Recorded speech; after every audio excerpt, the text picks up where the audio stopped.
Merci bien, merci Valérie. Bonjour à toutes, bonjour à tous. Donc la matinée se poursuit après ces présentations et ce témoignage particulièrement marquant. Nous allons engager la discussion avec plusieurs intervenants qui vont dans un premier temps présenter un peu leur structure et puis ensuite nous aurons l'occasion de discuter un peu plus précisément de leur inscription dans un territoire, de la possibilité ou non de faire justement territoire, et puis nous verrons évidemment quelques points qui peuvent éventuellement poser problème et d'autres qui, au contraire, peuvent être des leviers à leur activité. Alors, merci à tous les 6 d'être venus ce matin pour participer à cette journée intense sur la low-tech. Je vais vous proposer à tous donc d'avoir à peu près 5-6 minutes de présentation de votre structure. On va commencer avec vous, Samuel Meyer. Vous dirigez le pôle éco-conception, qui est le centre français de référence en matière d'expertise, de compétences, de connaissances et de ressources sur l'éco-conception. Alors, ces objectifs sont notamment de promouvoir et déployer largement ce principe. Je vous laisse le micro pour nous en dire plus. Merci. Bonjour à toutes et tous. Comme on l'a dit, donc le pôle éco-conception, on est une association d'entreprises et on est vraiment là pour que les systèmes soient plus durables d'un point de vue environnemental avec une vision sur le cycle de vie. Donc on fait beaucoup d'actions de sensibilisation, d'accompagnement, d'orientation des différentes organisations, principalement entreprises, TPE, PME et groupes. Et puis on participe au réseau d'experts, donc on travaille dans la normalisation, notamment pour réorienter, réviser tous les documents normatifs, les standards au niveau de l'AFNOR, mais aussi à l'international. Puis on développe guides, outils, méthodes. Et puis on n'est pas très loin, puisqu'on est au bas du cours Foriel, en plein milieu. Donc on a un lien privilégié avec l'école des mines, puisqu'on a les bureaux, les autres bureaux qui sont en face de chez nous. Et donc, on est historiquement basé à Saint-Étienne, on a des bureaux à Lyon, à Caen, à Toulouse, et puis on a des actions avec des centres relais partout en France. Donc, n'hésitez pas à aller sur notre site pour voir un petit peu qui pourrait vous aider à vous orienter ou avoir de l'information sur l'éco-conception. Donc, voilà pour le pôle. Il y avait autre chose à dire ? Ah, d'accord, j'ai cru que c'était juste la boîte. Ok. Ok, c'est pour ça que j'avais la petite zapette. Donc voilà ce que je vous racontais de manière succincte. Je voulais revenir sur un projet en lien avec la journée. Alors moi, j'y connais pas grand-chose en low-tech. C'est des choses qu'on applique ponctuellement en entreprise. Mais je voulais faire le lien avec un document normatif. Donc le Cyril qui rigole du CETIP, parce qu'on a travaillé ensemble pendant 2 ans sur ce projet. Il y avait aussi Dominique Millet, l'ADEME, etc. Enfin, un certain nombre de personnes. Et donc, je voulais revenir là-dessus et faire le lien avec la partie low-tech. Et comme j'ai pas beaucoup de temps, je vais essayer d'être rapide. Ce document, il a permis de redéfinir un petit peu l'éco-conception tel qu'il est là, avec une évolution particulière du système. C'est-à-dire jusqu'à présent, on définissait l'éco-conception comme une amélioration au niveau du produit. On définissait le produit comme un produit et ou un service. Et en fait, la grosse évolution, c'est de dire c'est un système. Ce qu'on entend par système, c'est produit, service, infrastructure et tout ce qui va un petit peu autour. Donc, on a ouvert le champ du document à ces éléments-là. L'autre point sur l'évolution, c'est qu'on a beaucoup travaillé sur les principes. C'est dur, je n'ai pas le retour, puis je ne le connais pas par cœur, malheureusement. Ah, merci. Je plane aujourd'hui. Donc des principes. Il y a des principes qui n'ont pas changé. Une approche multicritère, multi-étapes. Je ne vais pas rentrer dans le détail, mais c'est sur le cycle de vie, sur l'ensemble des indicateurs environnementaux, pour vraiment garantir que les solutions nouvelles soient meilleures. Le pilotage des transferts de pollution, la recherche de compromis, ça c'est des choses qui étaient déjà existantes, parce qu'on ne fait jamais le produit dont on a rêvé. La prise en compte des parties prenantes qui a été augmentée. Alors, quand on parle de parties prenantes, c'est autant les parties prenantes internes qu'externes. Et la prise en compte des modèles économiques, c'est quelque chose qui a été ajouté aujourd'hui sur les principes de l'éco-conception. Donc sur la partie prenante, là, je vous les passe de manière très très rapide. Et ça a été pas mal explicité tout à l'heure, je pense, dans les documents et outils qui avaient été présentés par l'ADEME. Une démarche d'éco-conception réussie, c'est une démarche où on arrive à engager l'ensemble des acteurs de l'entreprise interne dans la démarche. Ce n'est pas un truc qui se fait tout seul au bureau d'études ou ce qui se fait tout seul au marketing ou au design. Et quand ça fonctionne, c'est quand on arrive à avoir tout le monde. Pour autant, il faut quand même se confronter à la réalité des autres parties extérieures. Donc la principale, c'est l'acheteur, l'utilisateur. Quand on parlait de choses utiles, c'est-à-dire fonctionnellement, à quoi on va répondre dessus. Il y a le positionnement des partenaires concurrents, ça dépend comment on les précise. Enfin, en tout cas, les acteurs de la chaîne de valeur dans lequel on est. Et puis, il y a l'ensemble des fournisseurs en amont. Et puis en aval, il y a effectivement l'utilisateur, les acteurs de la chaîne de fin de vie aussi. Et donc, de tout ça, il faut comprendre l'ensemble des attentes et des enjeux environnementaux attendus. On en a des réglementaires, il y en a qui sont liés aux clients, aux donneurs d'ordre, etc., pour pouvoir engager cette démarche. Donc cette partie prenante est très importante, d'autant plus qu'elle va être liée à un deuxième point qui est la partie sur les modèles économiques. Donc les modèles économiques, ce qui a été rajouté à l'intérieur, parce que jusqu'à présent, l'ancien document, c'était dire on va faire de la même chose avec moins. Je simplifie le trait exprès. La question qui est posée, si on veut avoir une rupture sur les impacts environnementaux, c'est qu'il va falloir aussi réfléchir différemment. Je m'explique. Si on fait un vélo, qu'on l'éco-conçoit, on diminue de 10% l'impact environnemental d'une version 1 à une version 2, et qu'on fait que ça, on va réduire la quantité de matière, etc. Et puis on va y arriver. Si on le fait une fois, deux fois, trois fois, à un moment donné, fonctionnellement, il faut que le cadre ne se casse pas en deux quand on descend d'un trottoir, etc. Donc on est limité quand même, à un moment donné, dans l'amélioration continue, si on a une vision qui est uniquement, on va dire, linéaire, et on fait de la même chose avec moins. Donc, il y a de nouveaux modèles qui s'y insèrent. Donc, le premier, c'est celui que vous connaissez bien, c'est la circularité, recyclé, recyclable, agro-sourcé et autres. Le second modèle économique, de manière simplifiée, ça va être l'augmentation de la durée de vie, avec des éléments de réparation, ce qu'il peut y avoir derrière. Et le dernier, qui est un levier qui est plus important, mais qui est plus compliqué pour la mise en œuvre, c'est l'intensification d'usage.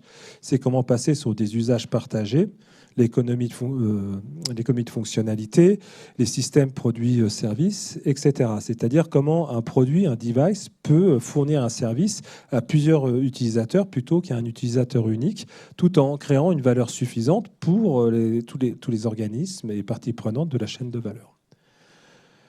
La méthode, c'est la suivante. Alors, j'ai pas le temps de la déployer, je vous la laisse la dire, mais grosso modo, de manière très très simple et en lien avec ce qu'on voit aujourd'hui sur les low-tech, il y a une vision stratégique, c'est-à-dire une connaissance de ses enjeux, de sa maturité, ce sur quoi on veut agir. Et dès lors, l'entreprise elle peut décider de travailler sur les low-tech. L'entreprise, le chef d'entreprise, le pilote de projet dit « moi, je veux faire du low-tech ». Donc la low-tech peut arriver déjà ici en termes de positionnement stratégique par rapport à la vision et l'ambition qu'il peut avoir. Ensuite, la démarche d'éco-conception, c'est bien une démarche, c'est une méthode qu'on applique. On fait l'évaluation du système de référence, c'est-à-dire on se compare, c'est un petit peu ce qu'on a vu tout à l'heure. Simplement que nous, on le déploie par rapport à une unité fonctionnelle et donc à un usage qu'on va définir avec l'équipe projet selon les parties prenantes. Je vais essayer de ne pas aller trop dans le détail. Une fois qu'on a fait ça, on va identifier les aspects environnementaux qui sont significatifs, maîtrisable et important pour l'entreprise. Et l'étape d'après, là où le low-tech peut arriver, c'est qu'on va identifier les lignes directrices et les indicateurs de suivi pour répondre et améliorer ces impacts environnementaux. Donc pour nous, le low-tech, il peut arriver aussi à cet endroit-là, en termes de créativité ou comme mode ou moyen de créativité. Puis une fois qu'on a fait ça, il faut chercher les différents scénarios de conception, sélectionner la solution qu'on veut déployer, mesurer son impact par rapport à la solution de référence. Et nous, ce qu'on propose en plus, c'est de vérifier, de faire peut-être une dernière vérification quand le système est déployé. Parce qu'entre ce qu'on a écrit dans la conception de produit et la réalisation, ça peut être un peu différent. Et après, on peut communiquer dessus, sur la démarche. Je vous ai pris un exemple sur une fixation de ski. Alors, je m'excuse pour Parce qu'en fait, c'est une fixation aussi qui s'appelle un système low-tech, mais qui n'a rien à voir avec la méthodologie low-tech. C'est-à-dire que les fixations de ski de randonnée ont évolué il y a quelques années, il y a une vingtaine d'années, avec un système de griffes qui vient attraper la chaussure sur l'avant. J'ai vu qu'il y avait des Grenoblois. Pour les Grenoblois, je pense que ça doit leur parler. Et donc, avec un système de ressort. Juste pour vous montrer un petit peu l'établissement de la démarche dans une entreprise. Je parle d'une entreprise de 5 personnes, hein, là. C'est pas un grand groupe, qui a eu l'aide de l'ADEME, justement, pour mettre en œuvre une démarche. Et donc, à gauche, c'est la fixation qui a été reconçue avec l'aide de l'ADEME. Et à droite, c'est une fixation sur j'ai oublié le nom, le ski Télémark. Et donc, les premiers travaux qu'on a faits, mais c'est peut-être aussi en lien avec la low-tech, c'est qu'on a étudié des pièces en polyamide 6,6 fibrées. Donc, c'est toutes les pièces qui sont ici, qui sont mécaniquement ont une certaine contrainte.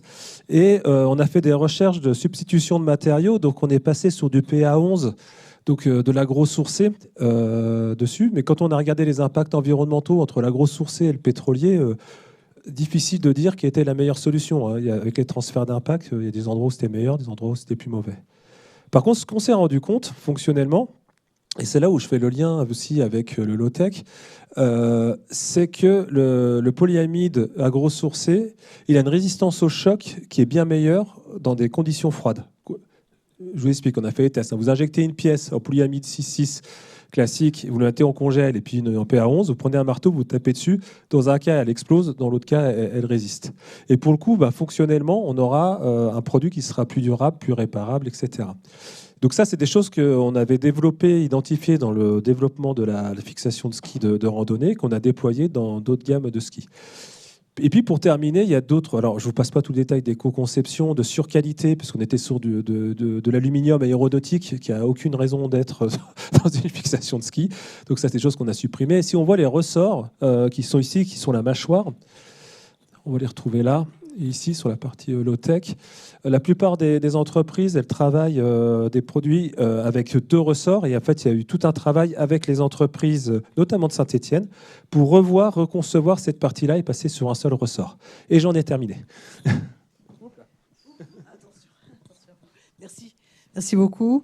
Kevin Lesley, alors après une première expérience à Concarneau, vous êtes désormais coordinateur du Low-Tech Lab de Grenoble, association reconnue d'intérêt général, dont les objectifs sont d'explorer, expérimenter et diffuser la low-tech sur le territoire grenoblois et isérois plus largement.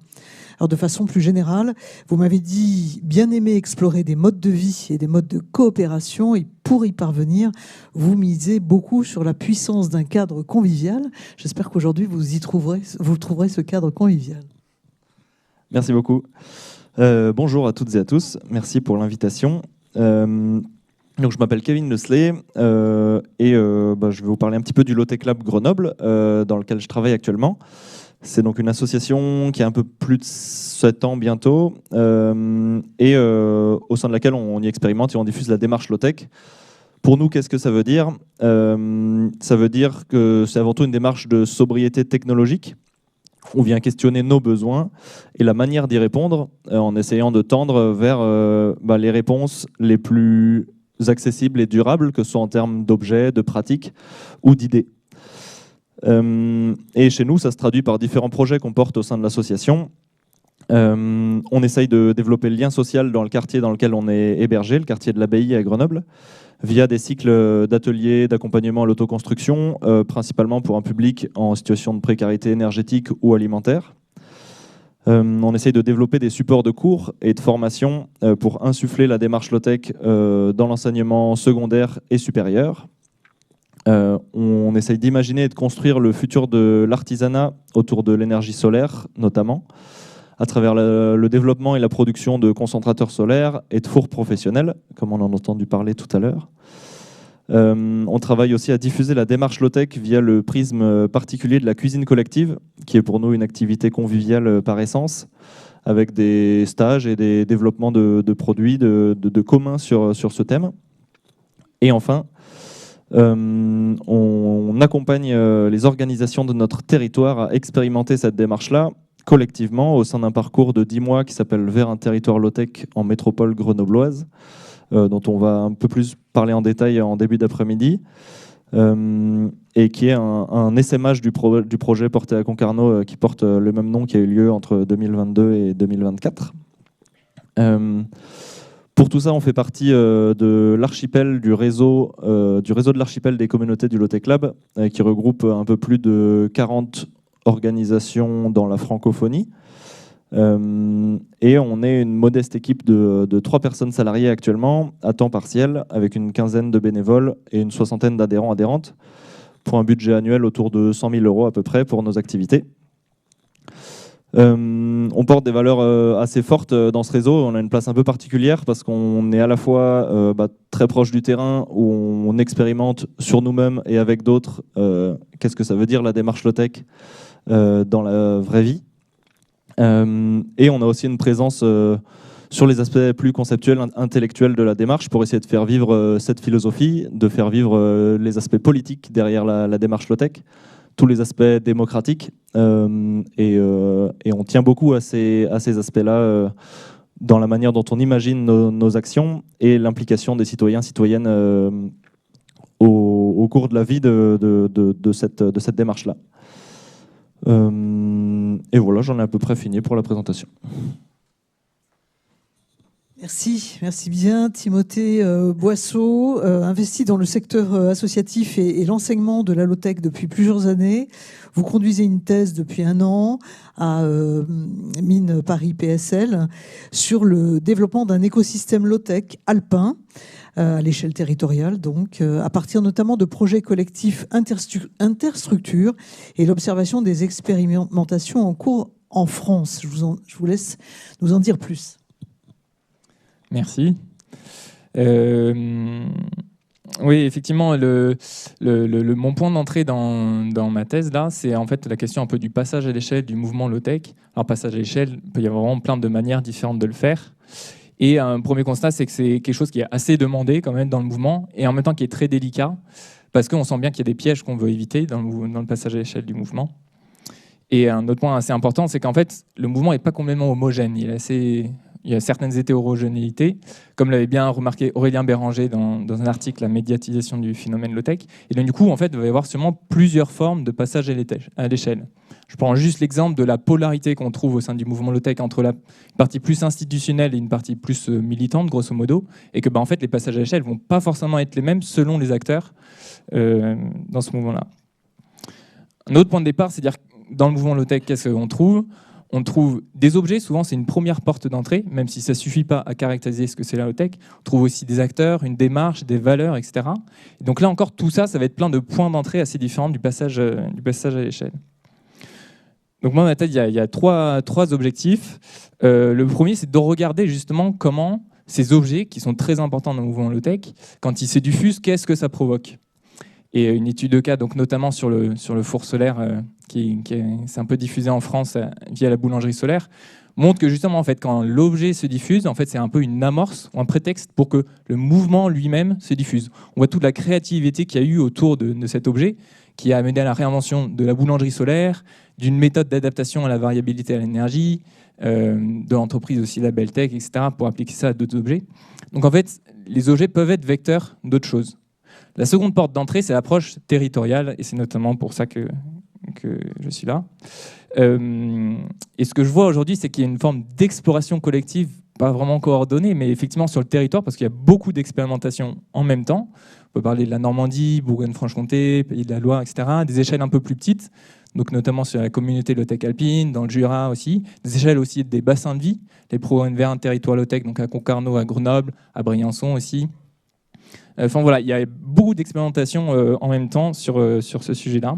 Et donc moi, mon approche, c'est une approche de recherche-intervention là-dessus. Donc c'est-à-dire d'aller avec les acteurs de terrain pour les aider à conscientiser qu'est-ce qui est en train de s'inventer à cet endroit-là dans leurs expériences, notamment au Low-Tech Lab de Grenoble, mais aussi sur la communauté low-tech alpine, de voir qu'en fait collectivement on est en train d'inventer ce que c'est qu'un territoire low-tech. Parce qu'un territoire low-tech, en fait, ça peut signifier des tonnes de choses.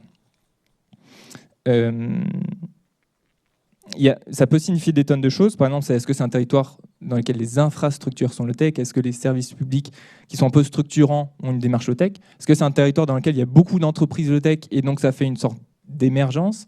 Est-ce qu'on construit ça plutôt de manière un peu plus conceptuelle pour l'appliquer, par exemple, en hiérarchisant les valeurs et par exemple, le travail qui a été fait par William Bernot et Alexandre Gauthier dans filant certaines valeurs qu'on peut réorganiser pour organiser une société donc, sur un territoire. Donc il y a plein de manières de faire différentes. Et les derniers points, oui, c'est sur les différentes approches toujours du territoire, comment on le caractérise. Donc j'ai parlé un peu des acteurs, on peut parler aussi de la partie infrastructurelle, donc les services publics, mais aussi les questions de l'économie territoriale low-tech, la partie démocratique, territoriale low-tech, etc., pour avoir vraiment, on va dire, une démarche low-tech sur le territoire, qui a encore une autre approche différente que celle d'avoir un réseau d'entités low-tech sur le territoire. Bref, c'est tout ça que j'explore grâce à tous ceux qui font des expériences de territoire. Merci. Alors, vous avez parlé de réseaux à différentes échelles. Bien évidemment, tous les points là dont vous parlez seront développés un peu plus dans la discussion qui va suivre. On va arriver justement à comment un territoire se maille peut-être un peu plus précisément au niveau d'une ville ou d'une agglomération. Thomas Benoît, après avoir participé et fondé plusieurs autres projets associatifs à Saint-Étienne, tels que Cantine de quartier, groupement d'achat ou tiers-lieu, vous avez dirigé l'association Rue du Développement Durable qui rénove et redonne vie à des locaux abandonnés depuis 2022. Vous coordonnez la Fabrique de la Transition, un réseau de structures de l'économie sociale et solidaire du bassin stéphanois qui mutualisent leurs moyens et mettent en commun leurs projets pour développer de nouvelles initiatives en faveur de la transition sur le territoire. Que c'est bien dit, merci beaucoup. Je sais. Bonjour, merci beaucoup pour l'invitation. Moi, je suis content d'être là. Nous, à la Fabrique, on parle très peu de low-tech. C'est marrant parce que c'est pas du tout une sémantique qu'on a l'habitude d'utiliser. Nous, on va plutôt utiliser des notions comme l'ancrage territorial, la relocalisation d'un côté, la sobriété, la frugalité de l'autre, la mutualisation, la transition, la durabilité. Enfin, c'est plutôt ça nos mots-clés. En fait, en discutant un peu avec l'équipe qui a organisé, on a vu qu'on rentrait aussi dans cette question de la low-tech. Donc, on a commencé à mettre ça en débat, en travail chez nous. Et en fait, c'est quand même assez intéressant. Donc, la Fabrique de la Transition, qu'est-ce que c'est? Effectivement, c'est un réseau de structures donc, de l'économie sociale et solidaire, coopératives, associations, etc., sur Saint-Étienne, qui ont pour le point commun d'être engagés et de vouloir s'engager plus pour une transition du territoire. Parmi ces structures, il y en a peut-être que vous connaissez pour les Stéphanois et Stéphanoises d'entre vous, de la Ferme au Quartier, qui est une grosse plateforme de paysans et producteurs locaux, la Fourmilière, qui est un supermarché coopératif. On a des cantines de quartier comme la Tablée, Terrain des Saveurs. On a aussi sur la santé d'Anna Ecker, on va avoir sur de la mobilité des structures comme aussi Vélo, qui est un atelier de réparation vélo. Enfin voilà, l'idée, je vous cite tout ça parce que l'idée, c'est d'avoir un peu des structures différentes, des assos, des coopératives, certaines qui ont un chiffre d'affaires de 15 000 euros par an, d'autres qui ont un chiffre d'affaires d'1,5 million, et qui vont travailler sur des thématiques différentes aussi, dans une idée de transversaliser un peu tout ça. Nous, l'objectif de la Fabrique, à la base, quand même, c'est de créer une communauté d'acteurs. C'est ça l'objectif principal, avant de porter des projets. Créer une communauté d'acteurs, pourquoi? Pour coopérer, pour mutualiser, pour transversaliser, comme je viens de le dire. Nous, on va avoir un peu un objectif sur le territoire qui va être celui de consolider les logiques de transition, les structures, en passant par les structures de l'ESS, mais aussi d'amplifier un peu toutes ces initiatives-là. On est un peu dans une logique de résilience, maintenant on va plus dire robustesse territoriale. Donc ça, c'est notre objectif un peu global. Maintenant, c'est quoi les missions de la Fabrique? Donc on va avoir 3 grands niveaux de missions. Le premier, ça va être celui de renforcer les dynamiques existantes. Donc de pas toujours être sur de la nouveauté. En fait, c'est un piège qu'on a un peu souvent aussi, c'est de vouloir accompagner, développer tout le temps des nouveaux projets, mais il y a aussi en fait ne pas abandonner ce qui se fait déjà et ce qui est bien fait. Donc premier niveau de mission. Deuxième niveau de mission, ça va être, là pour le coup, je me contredis, développer des nouveaux projets, mais en partant des projets qui existent déjà, justement, en faisant un petit peu un répertoire, en regardant les filières, les acteurs, comment ils sont organisés, les besoins du territoire, et se dire il y a des trous dans la raquette, vulgairement. Donc on développe des nouveaux projets là-dessus, et j'y reviendrai peut-être un peu après. Et puis un 3e niveau de mission qui est assez classique des réseaux, c'est celui de faire du plaidoyer, de la sensibilisation, de la recherche, de la réflexion autour de tous ces enjeux-là. Pour faire un lien aussi avec ce qui a pu être dit ce matin par l'ADEME, nous, on va être beaucoup sur des questions de procédés, de manière de faire, de mode d'entreprendre ou de gestion. Toute cette partie organisationnelle qui était un petit peu développée ce matin, avec, j'entendais un trou dans la raquette, sur la question d'animation de collectif. Nous, c'est tout pile là où on se situe. On pense que la coopération, c'est aussi un petit peu une fin en soi. C'est une finalité, il faut passer par de la coopération, et en passant par de la coopération, en fait, ça va générer des choses. Donc, on s'est créé un peu notre métier de savoir mettre des acteurs différents ensemble. Tout à l'heure, je vous parlais de nos membres qui ont des diversités de thématiques, de taille, de sujets.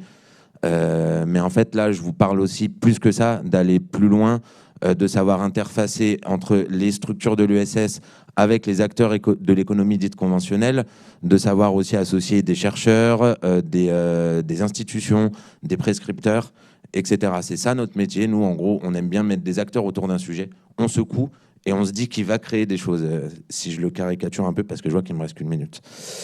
Donc cette position-là, ça demande un peu un pas de côté, un changement de posture de position. Et j'y reviendrai un peu plus tard, mais nous, on a un peu 2 grands registres d'action. C'est la coopération territoriale, ce que je viens de vous dire, rassembler des acteurs autour d'une problématique, pas autour d'un projet, autour d'une problématique. Puis l'ingénierie territoriale. Alors maintenant, c'est la problématique. On a pensé ensemble avec ces acteurs différents des solutions. Et l'ingénierie territoriale, c'est on va le porter et le monter de la façon la meilleure façon possible, selon nous, sur le territoire, avec les ressources du territoire, en fonction des besoins du territoire. Voilà. Merci. 2 autres témoignages pour terminer cette présentation de chacun. Lydiane Thirel-Fourneau. Alors, il a été question de vous et de votre entreprise tout à l'heure dans l'intervention d'Élise Panchou-Hauters. Vous êtes entrepreneuse individuelle depuis 2021. Votre activité au sein de l'entreprise du Soleil et des Graines, il se trouve pas très loin de Saint-Étienne à Bourg-Argental. J'ai entendu tout à l'heure dans la métropole lyonnaise, mais on peut dire aussi stéphanoise, sans vouloir être dans un esprit de derby. Eh bien, votre activité, c'est la production et la vente d'aliments à base de graines torréfiées avec des outils low-tech, en l'occurrence un concentrateur solaire professionnel. À l'artisanat solaire viennent s'ajouter des formations à l'utilisation d'outils low-tech. Et puis, par ailleurs, vous êtes également éducatrice mobilité vélo. Alors, bonjour à tous. Je ne sais pas trop quoi raconter, c'est un beau résumé. Donc voilà, moi j'ai fait cette entreprise il y a 5 ans. Au début, j'ai démarré dans une CAE pour devenir entrepreneur salarié. Au bout de 2 ans, j'ai quitté cette CAE pour être plus indépendante et diminuer mes charges. Donc maintenant, je suis en entreprise individuelle. Que vous dire d'autre? Donc, le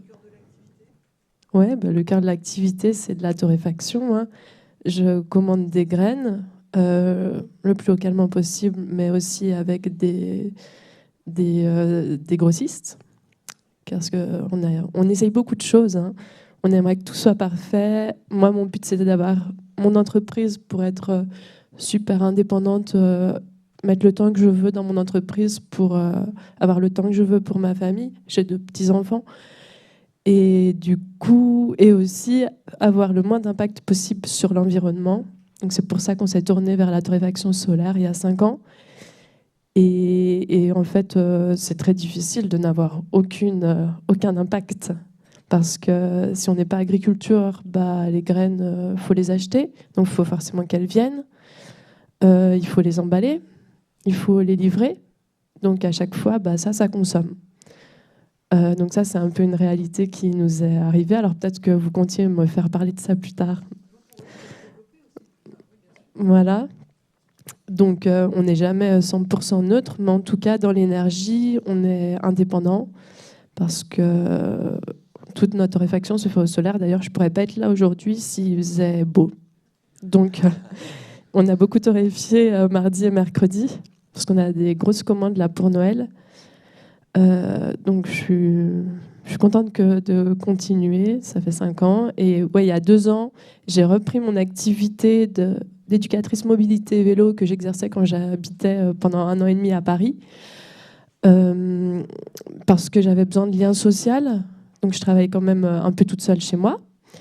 Et il me manquait de discuter avec du monde, parce que les épiciers, on discute avec eux, mais un petit peu parce qu'ils sont très pressés et leur vie non plus n'est pas facile. Il faut être rentable tout le temps aussi. Donc, j'avais besoin de discuter plus et d'être utile autrement. Donc, j'ai repris mon activité d'éducatrice mobilité vélo et on va dire que ça concerne, en gros, je travaille 4 jours par semaine, vu que le mercredi, c'est pour mes enfants. Et il y a un jour que je consacre au vélo. Et donc, je donne des cours en ce moment à des personnes en situation de précarité avec le programme Vélo Ego. Je ne sais pas si vous connaissez, qui est développé dans certains territoires pilotes grâce au contrat d'économie d'énergie. Et c'est sur l'Ardèche. L'Ardèche-Drôme, il y a aussi dans le Rhône, je crois, mais en tout cas, il n'y a pas dans la Loire pour l'instant. Mais moi, ça fait je vais à Annonay pour travailler là-dessus. C'est un petit peu plus près que Saint-Étienne pour moi. Voilà. Est-ce que je peux rajouter quelque chose d'autre? C'est bon? Je vais juste présenter rapidement Lilian Roux, dernier intervenant. Vous dirigez Compostonde, coopérative de traitement des biodéchets, qui compte aujourd'hui 30 salariés. Compostonde, qui a implanté la gestion séparée des biodéchets dans la Loire et qui travaille à régénérer les sols des agriculteurs locaux depuis 2015 avec des méthodes low-tech. Oui, bonjour à tous, merci. Ça me fait aussi très plaisir de venir participer ici. Moi, je dirige la coopérative là depuis 5 ans, après l'avoir créée avec mon père, qui vient aussi de Bourg-Argental, Saint-Sauveur-en-Rue. Donc on est aussi du coin, mais nous, si on s'est créé d'abord en coopérative, c'est parce qu'en fait, on s'est rendu compte que il y avait besoin pour cette nouvelle activité de la crédibiliser, vu qu'on n'avait pas encore d'activité initialement. Il fallait la crédibiliser par le fait de mettre les acteurs autour de la table. Et on se rend compte aujourd'hui que maintenant que cette crédibilité est là, parce que on a à peu près 80-85% de part de marché sur le territoire, que c'est ce grand remplacement, dans le bon sens du terme, des acteurs industriels, qui était notre objectif à la base, il a été rempli. Et donc, comment il a été rempli? Notamment grâce à la mobilisation de méthodes, pas forcément de coopération interacteurs, parce que notre objectif, c'est, dans ce cadre spécifique, dans notre activité spécifique, il y a une grosse prime à l'acteur leader, ça permet de réaliser des économies d'échelle. Voilà. Et donc on est plutôt parti de notre identité de base, qui est une identité stéphanoise, et on s'est appuyé sur le recrutement de personnes qui sont, elles, héritières de cette histoire ouvrière, par exemple, du travail en perruque à la Manu. Donc ça, je vais peut-être expliquer ce que c'est. À la manufacture, chez Manu France, quoi. Il y a eu tout un mouvement de travail indépendant en dehors des heures de travail, permis par les outils qui étaient disponibles à la manufacture, et du coup sur lesquels les ouvriers pouvaient être autonomes dans, je sais pas, la fabrication de leur pergola pour chez eux, ou et une BD qui parle pas mal de ça, je me rappelle plus du nom, mais je vous la transmettrai. Mais du coup, le pas de la Manu, voilà, c'est ça. Et du coup, ça c'est une culture qui est centenaire, à Saint-Étienne, mais du coup, il y a des gens qui sont aujourd'hui, je sais pas, 25, 30 ans, qui sont pas des penseurs du sujet low-tech. Par contre, c'est des gens qui savent fabriquer des trucs, qui savent penser des usages, et eux, c'est ceux qu'on recrute. Et en fait, le low-tech, ça passe par la responsabilisation de nos salariés sur leur poste de travail. Et en fait, c'est pas un coordinateur qui va fabriquer le procédé, c'est cet ouvrier ou ce travailleur qui va construire son propre outil. Et pour ça, on va lui donner tout ce qui est possible de faire, que ce soit en termes de matériaux, soit biosourcés, soit de la récup, parce que même eux, en fait, ils détestent acheter des pales des plaques d'aluminium. Eux, ils voient un truc dans la rue, ils le ramassent, et puis on va acheter la soudeuse, on va acheter l'extrudeuse, on va pouvoir faire tout ça, ou alors on va aller dans un labo, dans un Fab Lab ou un truc comme ça. Mais voilà, quoi. C'est cette approche-là qui nous a permis aussi de construire notre approche, une approche qui était une approche prix initialement. Et en fait, si on a gagné ces parts de marché-là, c'est parce qu'on sait que dans le milieu des déchets, en tout cas, c'est dominé par des majors. Et c'est des majors qui sont très inclus dans les systèmes multinationaux, quoi. Enfin, c'est des multinationales, mais qui sont dans des systèmes de coopération, pour le coup, entre des multinationales qui ont assez bien rodé leurs interdépendances. Et ces interdépendances-là, on parle de champions nationaux, comme par exemple Suez ou Veolia, mais ils sont aussi très imbriqués dans les systèmes normatifs qui ont produit les normes d'usage les normes de traitement des matériaux ou les normes même de méthodes de travail, quoi. Mais ces méthodes-là, ces normes-là, elles ont surtout servi à créer des barrières à l'entrée de nouveaux acteurs comme nous. Et donc ces barrières à l'entrée-là, voilà. Bon, on en parlera juste après. C'est pas des difficultés pour nous justement, mais ouais. Voilà. Avec cette démarche bottom-up, on va dire, et moins top-down, celle qu'on a essayé de développer.